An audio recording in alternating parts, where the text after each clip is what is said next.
আউযু বিল্লাহি মিনাশ শাইতানির রাজীম বিসমিল্লাহির রহমানির রহিম। আসসালামু আলাইকুম।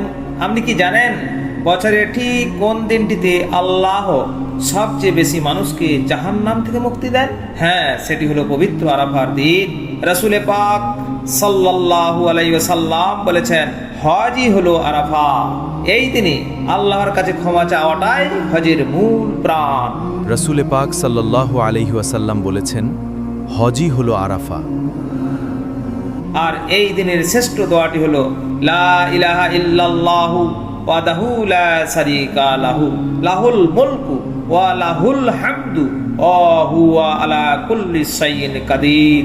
যার অর্থ হলো আল্লাহ ছাড়া কোনো উপাস্য নেই, তিনি এক, তার কোনো শরীক নেই, রাজত্ব তারই এবং সকল প্রশংসাও তার, আর তিনি সব কিছুর উপর ক্ষমতাবান। আল্লাহ আমাদের সবাইকে আরাফাতের ময়দানে দাঁড়িয়ে এই দোয়া পড়ার তৌফিক দান করুন, আমিন। ভিডিওটি শেয়ার করুন এবং চ্যানেলটি সাবস্ক্রাইব করুন।